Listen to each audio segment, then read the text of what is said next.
Alors, nous allons maintenant passer la parole aux participants. Bonsoir, monsieur le député, et bonsoir à tous les invités qui sont là. Donc, nous sommes très heureux aujourd'hui de vous accueillir en France parce qu'il n'y a pas aussi de policiers mauritaniens qui viennent en France pour nous visiter, la diaspora mauritanienne. Et j'avais une question à vous poser par rapport à l'enrôlement. Donc, par rapport à l'enrôlement et la position de votre parti, le Tawassoul. Donc, vous savez, l'enrôlement a posé beaucoup de problèmes, surtout à la diaspora mauritanienne. Beaucoup de gens ont perdu leurs emplois, d'autres ont perdu leur formation parce qu'il y a un souci administratif, d'autres qui sont bloqués en Mauritanie et qui n'ont pas pu revenir en France pour pouvoir travailler. Donc c'est un problème. Donc je vous remercie. Salam alaikum. السلام عليكم ورحمة الله. لأن طرحوا أسئلة على سعادة النائب السلف شيدي محمود. نشكر أولا مكتب التواصل على تنظيمهم لهذه الندوة السياسية، وكما أشكر كذلك سعادة النائب السلف شيدي محمود المناضل الذي حضر إلى هنا إن شاء الله للمشاركة معنا في هذه الندوة ولتوضيح لنا بعض الأمور عن البلاد. أولا أنا نقول بعلن يعني المعارضة الموريتانية اليوم، الوضعية الحالية الموريتانية للأسف وضعية والله وضعية خطيرة جدا للغاية. نظام نسميه كما نكتب المتابعين لفيسبوك، المتابعين اللي على تويتر، كما نسمي النظام بالجراد الأحمر. نظام الجراد الأحمر إنه ما يخلي اللي ولو يجي على الأحجار ولا يتعشمهم. هذا النظام خطير، لكن للأسف الشديد أمام معارضة هي زاد مولي معارضة في القاموس الموريتاني تسمى ريلا. وريلا هو الإنسان اللي ما يعرفش له يعدل. احنا المعارضة سمحوا لنا على نضالكم اللي عدلتوه، لكنكم طالبتوا النظام على انه يرحل وقلتوها على الملأ وجمعتوا جماهيركم كاملة وقلتوا النظام انه يرحل معاكم، متفقين معاكم على ذلك. لكن اليوم بدأت المعارضة انها تشارك في الانتخابات مع النظام.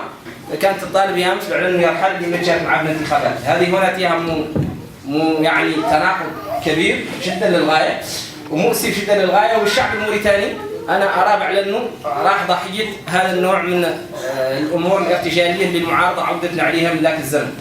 المعارضة الموريتانية اليوم للأسف الشديد حجرة جدا نقولون أنها أمام الإصلاح الموريتاني حقيقة، لأن النظام للأسف أمام جبرة عدة فرص كانت تقد النظام يرحل عنه ويمشي. منها قضية الطويلة، عمارة الطويلة تعرفوا كاملين. الراشد جمهورية إياهم مريض، كانت المعارضة قد تفوفيتي مثلا قد تغتنم الفرصة يتعدل بها. واحد تمشي من المرايات ويمشي من الأمور اللي ما هي واضحة وذاك. ثانيا قضايا مثلا الفساد وقضايا المخدرات وقضايا كانت تحرك ليش كل مرحلة تكون المعارضة ما نعرف هي كان هي تلعب لعبة قيبروت مع النظام. والله ملزم فعلا بعض من عناصر المعارضة شرفاء ويناظروا فعلا، لكن على العموم انا اتكلم على المنسق المعارضه على العموم.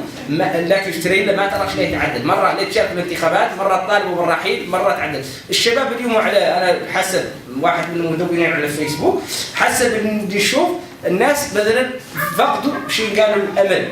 فللاسف الشديد اليوم الحل الوحيد هو ان المعارضه تعطي للشعب الموريتاني العافيه. الشعب الموريتاني دور العافيه ودور مثلا الاصلاح حقيقي، لان والله مولزات تحاول تشمر عن تناضل نضال حقيقي. انك انت ما نقدر نقولوا راشد ارحل، نقولوا اليوم نشارك معك في الانتخابات يعود هو مسلم على الانتخابات. ياك المعارضه تطلع نائب ولا نائبين في البرلمان، وهذا ما هو اصلاح موريتاني.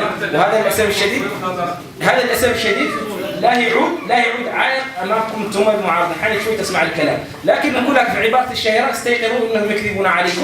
حقيقه واقعيه يعطي الشعب الموريتاني يستيقظ بعد النظام نظام فاسد ومافوي ونظام لا خطير جدا. لكن للاسف الشديد يجبر فرصه تاريخيه ان امام معارضه ضعيفه ومتهالكه وشيبانيه. يا الله مثلا ما نعرف وش لا المساله اليوم بيت الشباب يعود شباب مستقيم يدور انقاذ موريتاني، وهو اللاهي باذن الله قد يعود ان شاء الله هو انقاذ موريتاني، هو اللاهي ينقذها. وذي الحاله اللي هي ماشيه بها حاله مثلا ما نعرفه لا تقول موريتانيا الى اي مرحله للاسف الشديد، لان هدف ما وضعته. والسلام عليكم ورحمه الله تعالى وبركاته.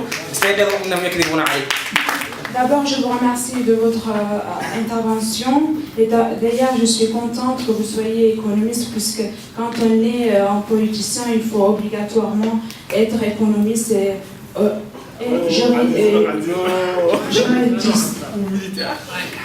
fait, durant votre intervention, vous avez dit que vous êtes contre la création de nouvelles villes. Moi, je pense que, je n'ai pas bien compris votre argument, je pense que c'est important puisqu'il faut absolument créer une nouvelle capitale, vu que Nouakchott fait partie des grandes villes aujourd'hui qui seront noyées en 2020. C'est le dernier rapport du GIEC, le groupe intergouvernemental de l'évolution du climat. Les conséquences du changement climatique, comme vous le savez. Je n'ai pas bien compris votre argument que vous ne soyez pas favorable à la création de nouvelles villes, notamment Nouakchott. C'est ma première question. Deuxième question, j'ai vu dans votre programme, dans le programme de votre parti, que vous allez mener des politiques sociales contre la race, l'esclavage, le racisme et le féminisme. Oui. Moi, je dis que d'abord, pour changer la Mauritanie, il faut d'abord changer la Mauritanie, puisque c'est un facteur important pour développer le capital humain qui est le facteur de la croissance économique. Comme vous êtes tout à l'heure en train de critiquer, le PIB, les données statistiques sont biaisées, les données statistiques de l'ONC, l'Institut national des statistiques. Moi, je pense d'abord, pour lutter contre la corruption, il faut d'abord mettre fin au tribut. Comme c'est un facteur important, donc pour le développement économique et la croissance, parce que la croissance et le développement sont liés. On peut avoir la croissance sans développement. Tout à l'heure, vous avez évoqué que le taux de la croissance est de l'ordre de 3,5 au moins %. Mais on peut avoir la croissance alors les inégalités se creusent. Donc ce n'est pas forcément qu'il y a un développement. Juste une remarque, pardon. D'abord, vous proposez des politiques économiques pour le développement durable. Moi, je trouve que ça reflète une dimension éthique pour préserver l'environnement. Quelle politique proposez-vous pour justement lutter contre ce fléau du siècle, le réchauffement climatique? Il y a un mois, il y avait une mise en place d'ensemble des énergies renouvelables en Mauritanie. Donc, en matière de ce projet, quelle politique environnementale proposez-vous pour lutter contre les conséquences du réchauffement climatique? Et ma dernière question, vous êtes aussi pas favorable à l'émancipation des femmes. Moi, je trouve que c'est intéressant. L'émancipation des femmes, la liberté des femmes. Moi, comme votre parti met en lien la religion et la vie active, moi, je trouve que c'est important de prendre l'islam comme référence. Alors les femmes, une bonne partie des femmes mauritaniennes sont toujours victimes des coutumes qui n'ont rien à voir avec l'islam ni la logique. Donc je pense que vous pouvez jouer un rôle crucial pour lutter contre ces conneries traditionnelles. On en a marre, franchement, de ces conneries traditionnelles qui n'ont rien à voir avec l'islam. Donc l'islam a libéré la femme, alors nous on est toujours colonisés par les coutumes. Donc je pense que votre parti peut jouer un rôle crucial en matière de ces problèmes sociaux. Par exemple, créer des associations pour sensibiliser les gens, notamment ceux qui ne sont pas instruits. Puisqu'ils ne sont pas instruits, ils sont favorables au maintien de ces conneries traditionnelles. Donc je vous remercie et j'espère que j'étais précise dans mes questions. Salam alaikum. Ma question, ça concerne notre communauté ici de Mauritanie en France. Pourquoi nous en France, ils nous imposent de ramener 4-6 jours français pour faire l'enrôlement? Pourquoi? Bon, merci beaucoup. Mohamed, un citoyen. Et sur le plan économique, par exemple, est-ce que vous êtes pour plus d'État ou plus de libéralisation du marché? Sur le plan de l'éducation, est-ce que vous voyez la faille plutôt dans le primaire, le secondaire ou le supérieur? Et sur le plan international, par exemple, est-ce que vous me voyez plutôt avec le Maroc ou l'Algérie sur le plan... C'est la question du Sahara occidental. Par exemple, sur le plan de la question de la Syrie, est-ce que vous êtes plutôt Occident ou Iran? Vous avez demandé, monsieur le député, de même que la COD, le départ de Mohamed Abdelaziz, alors que votre parti a été l'un des premiers à avoir reconnu sa victoire à la dernière élection. Comment justifiez-vous cette demande? Deuxième question, quelle appréciation faites-vous de votre présence à l'Assemblée nationale tout le long de la législature qui vient de s'écouler? Troisième question, la COD entend-elle participer aux prochaines élections? Si oui, dans quelles conditions? Sinon, votre absence au Parlement sera-t-elle plus utile que votre présence? Une dernière question, quelle est votre position aujourd'hui par rapport à l'initiative de M. Nassir Bourkhel? Je vous remercie. À vous la parole, monsieur. بسم الله الرحمن الرحيم وصلى الله وسلم على نبيه الكريم. Je vais regrouper des questions relatives à notre position vis-à-vis de l'enrôlement.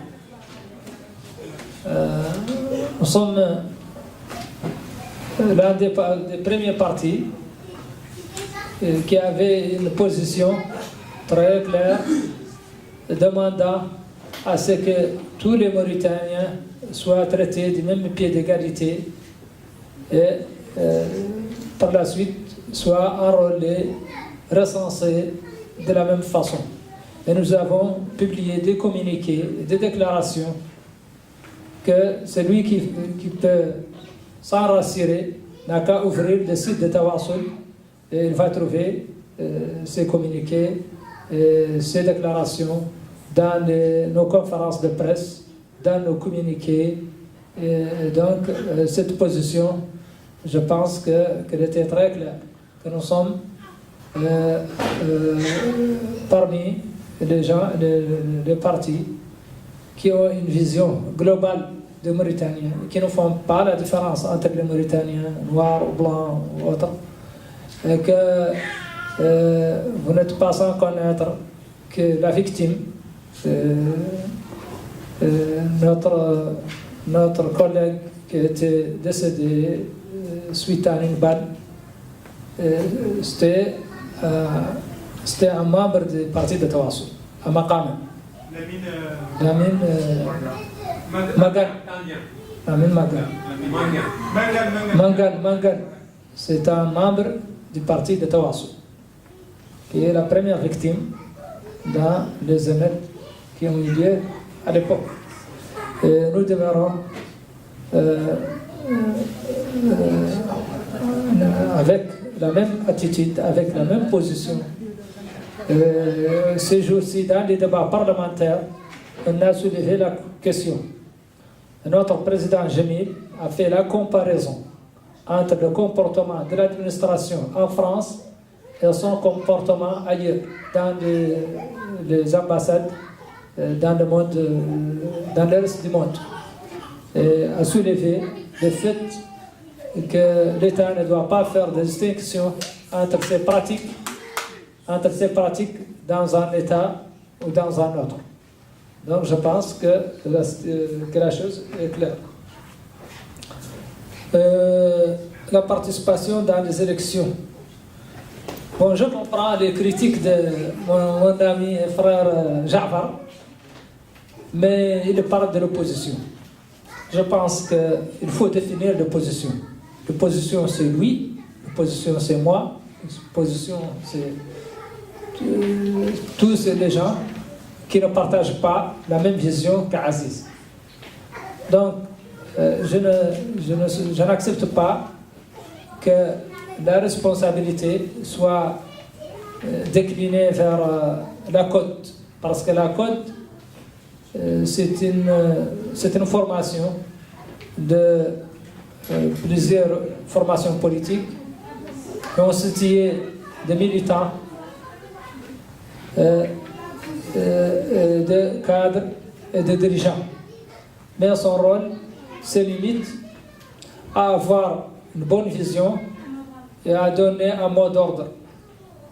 Mais si ce mot d'ordre n'est pas appuyé par un courage social, par un courage de l'élite, par un courage des syndicats, par un courage des forces vives, des différentes forces vives, on ne peut pas avoir de résultats. Donc, je pense que la Côte, en tant qu'organe dirigeant, avait pris de bonnes décisions et avait donné de bons mots d'ordre. Mais s'il y a un manque, s'il y a des insuffisances, ça revient à la nature de notre société, et à notre clivage politique, à notre diversité politique, notre diversité ethnique, notre diversité sociale. Cela a fait que la révolution à la mauritanienne se fait d'une façon différente de ce qui se fait ailleurs. Ailleurs, par exemple, ce ne sont pas les partis politiques qui ont fait la révolution du printemps arabe. C'était les jeunes. À Meydan al-Tahrir, c'était des jeunes révoltés, qui ont envahi le terrain et qui ont commencé, leur mouvement a commencé à s'amplifier, à prendre de l'ampleur, et au fur et à mesure, les hommes politiques en Égypte ont encouragé ce mouvement. Donc ce qui fait de foi maintenant, ce n'est pas la conception, ce n'est pas le mot d'ordre, ce n'est pas l'organe dirigeant, c'est les masses. Les masses en Mauritanie n'ont pas encore eu le courage qu'il faut pour affronter et pour lever les défis qu'il faut.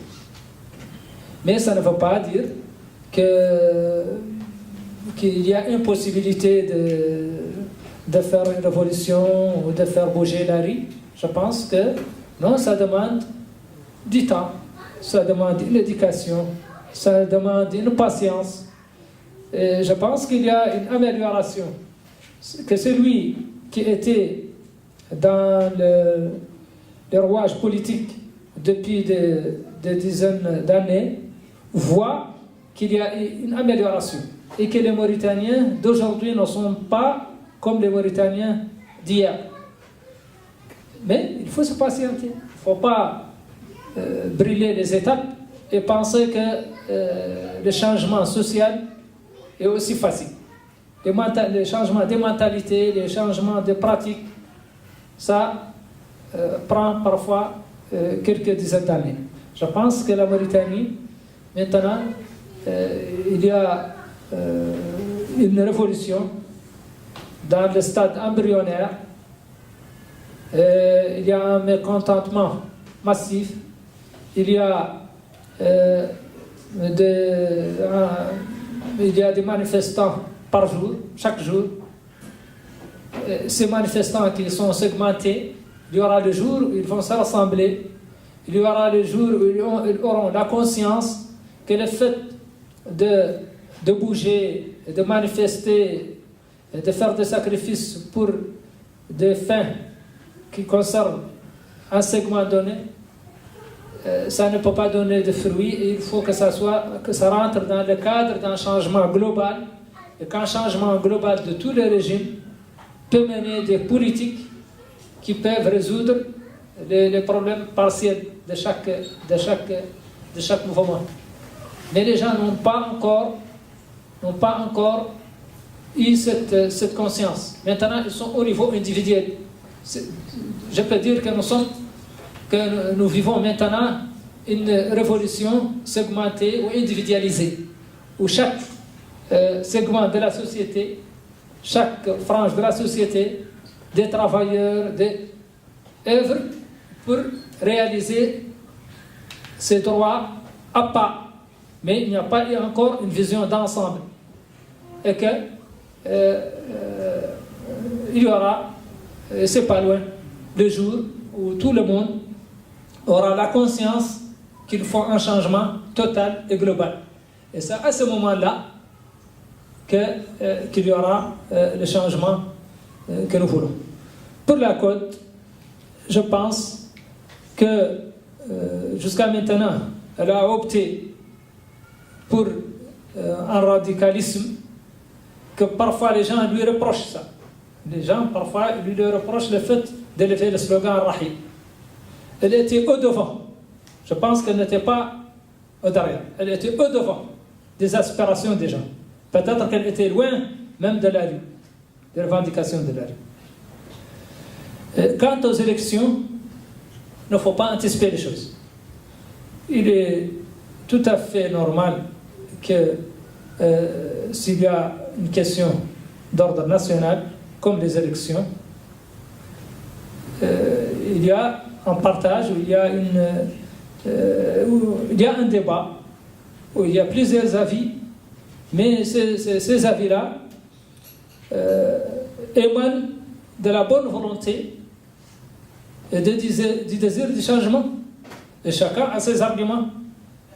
La question n'est pas tranchée, mais il y a des gens qui disent que la politique de la chaise vide n'est pas bonne et que si l'opposition radicale ou la vraie position laisse sa place à l'autre position,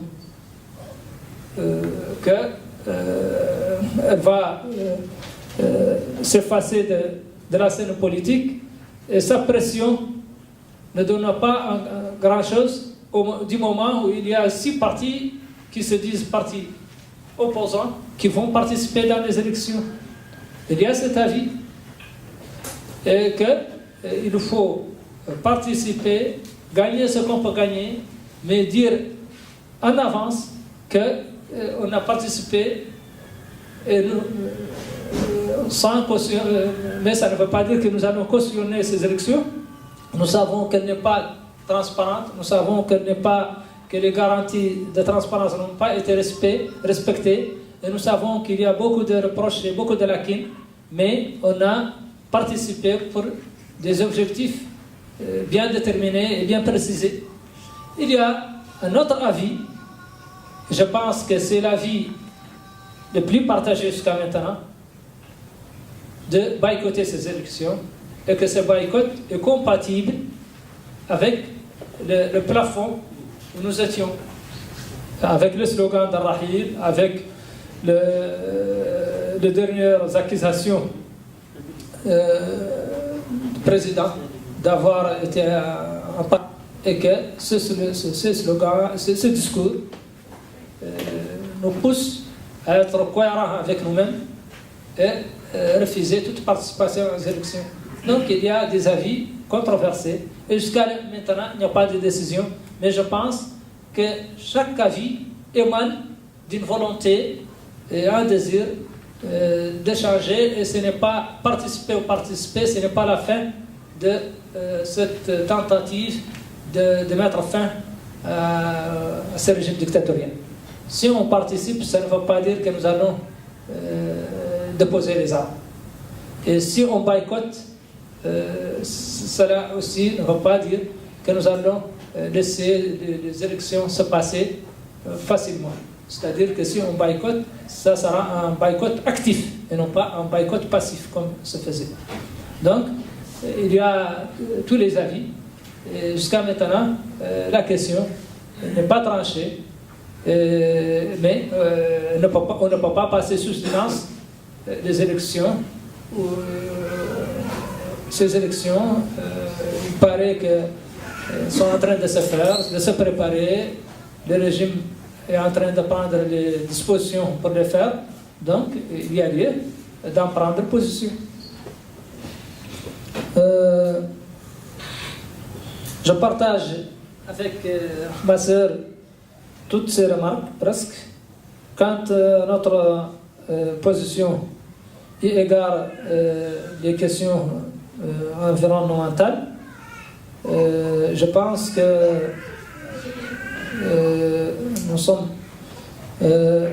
conscients de la nécessité, de la sensibilité de l'environnement dans un monde modernisé, dans un monde industrialisé. Nous pensons qu'aussi notre culture, nous, en Tawassul, donne et accorde beaucoup d'importance à ce genre de choses, au climat. Et il y a beaucoup de versets du Coran, beaucoup de hadiths qui nous demandent, qui nous interdisent de couper les arbres, qui nous interdisent de tuer les animaux sans raison, qui nous demandent d'être propres, qui nous demande de respecter les règles d'hygiène. Donc nous sommes parmi les partis censés être censés respecter ce genre de choses, surtout l'environnement, avec le réchauffement climatique qui est un danger qui pèse sur notre vie et sur la vie de tout le monde. Je pense que rien n'a ajouté quant à la place de la femme. Je partage cette vision que les pratiques, les coutumes, les traditions sont autre chose que l'islam. Que l'islam, c'est ce qui est révélé, ce qui est traduit dans les pratiques du prophète sallallahu alayhi wa sallam, Muhammad sallallahu alayhi wa sallam, et ses sahaba, que la femme occupait une place de premier ordre. Et que notre mère Shiva était ministre chargée du marché, de la régulation, de la réglementation du marché. Donc, je pense que nous sommes dans le même ordre d'idées.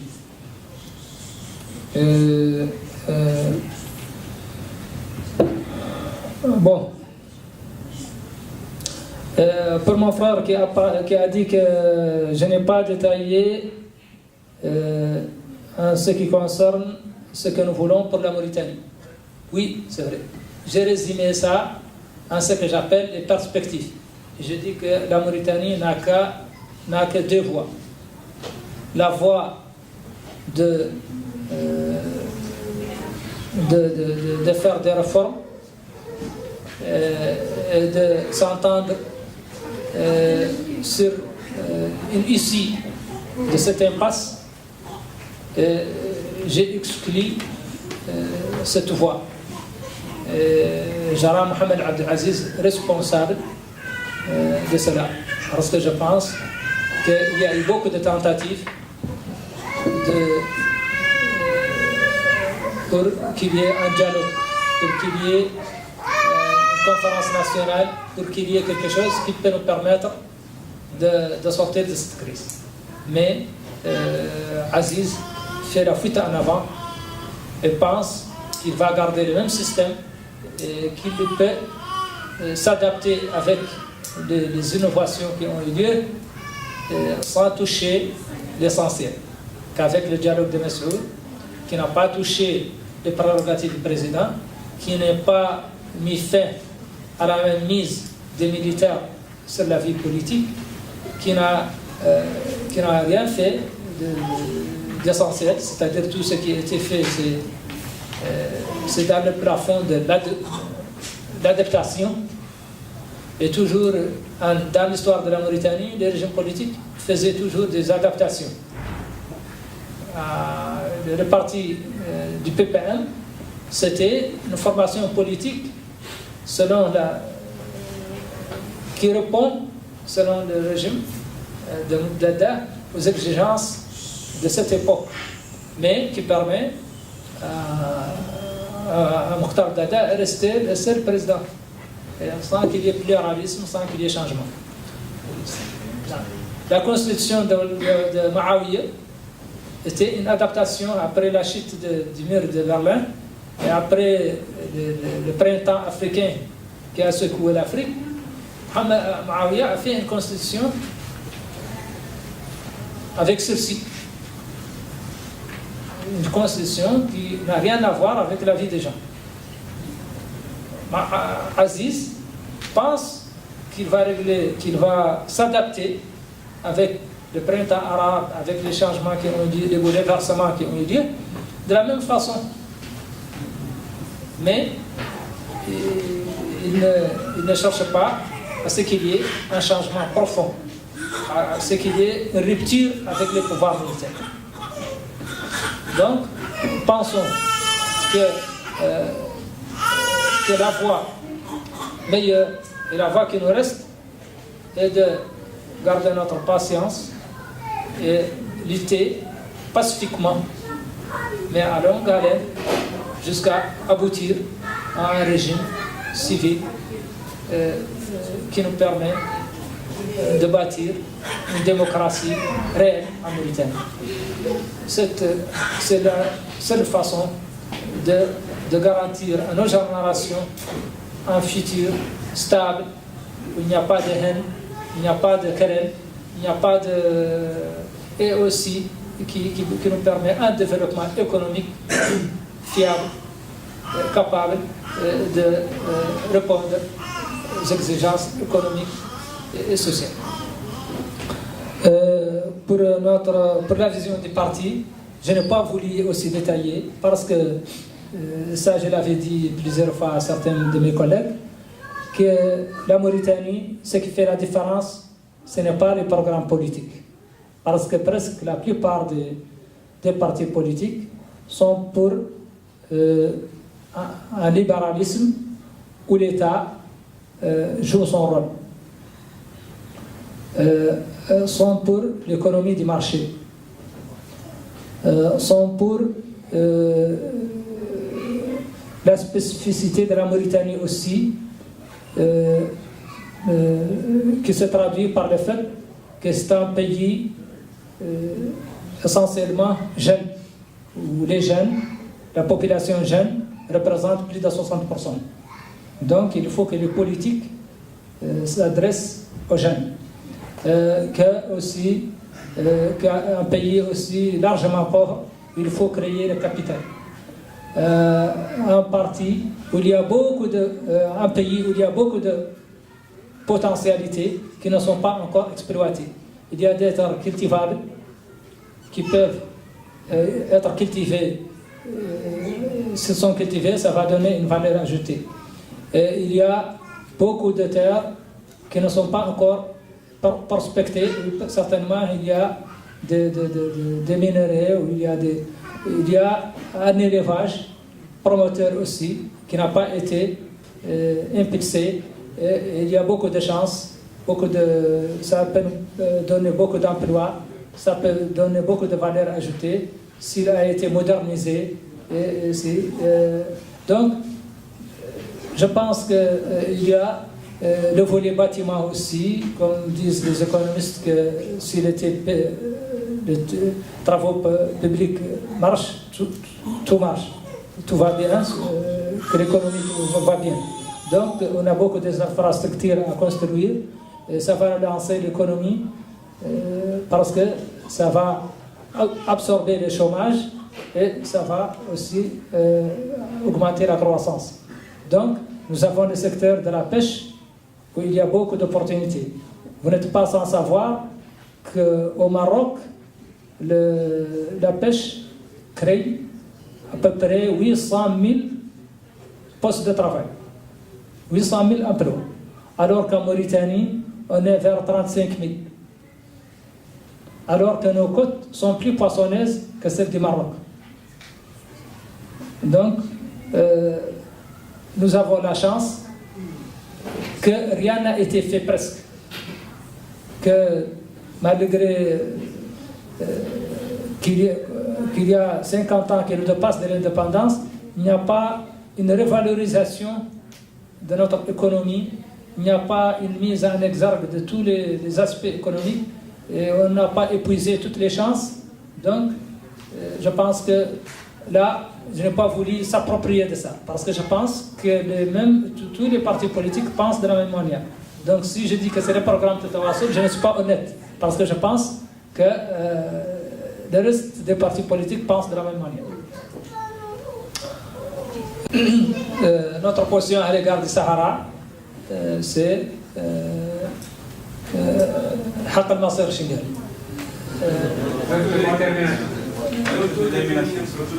L'autodétermination.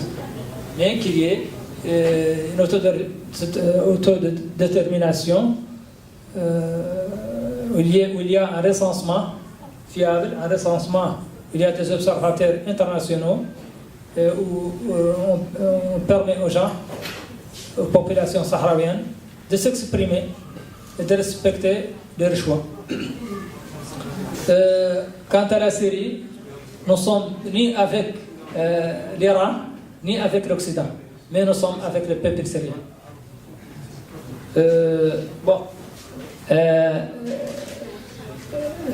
mon ami qui a dit qu'il lui semble que notre slogan Rahib est contradictoire avec le fait qu'on a reconnu les résultats présidentiels. Ça c'est vrai dans les circonstances normales. Mais je pense qu'en droit, et que même en charia, on n'élit pas un président d'une façon absolue, on lui donne une carte blanche pour faire ce qu'il veut. Il y a des garde-fous. Il y a toujours des garde-fous. Que dans la Constitution, le président de la République est le garant de la Constitution. Il est aussi le garant du bon déroulement des institutions.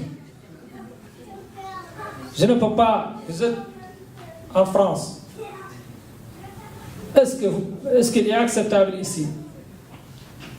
Est-ce qu'un président peut rester légal quand il procède à une violation flagrante de la Constitution?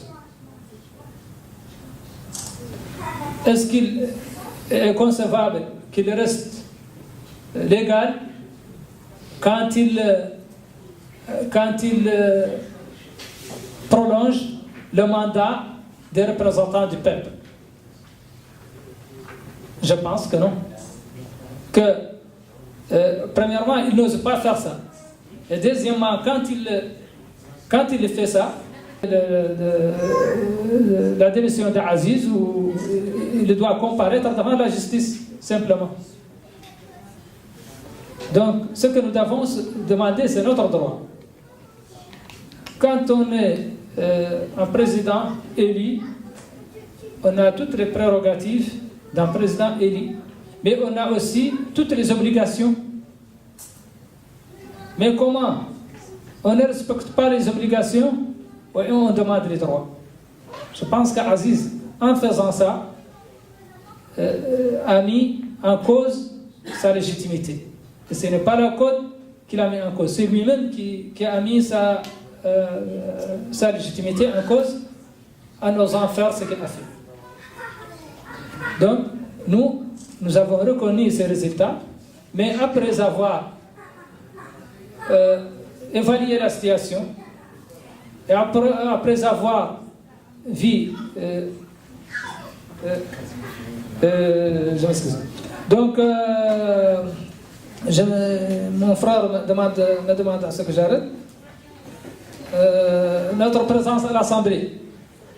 Je vais dire un mot sur notre présence à l'Assemblée. Vous avez raison. Aussi, normalement, nous ne devons pas être à l'Assemblée du moment où notre mandat a expiré. Mais nous avons une mission qui nous a été confiée. C'est de défendre les intérêts du peuple. C'est de faire le contrepoids de l'exécutif. Il y a cette mission. Nous devons la céder à des élus. Je pense qu'il demeure de notre responsabilité de jouer le rôle que nous jouons jusqu'à ce qu'il y ait d'autres représentants du peuple. Sinon, on aurait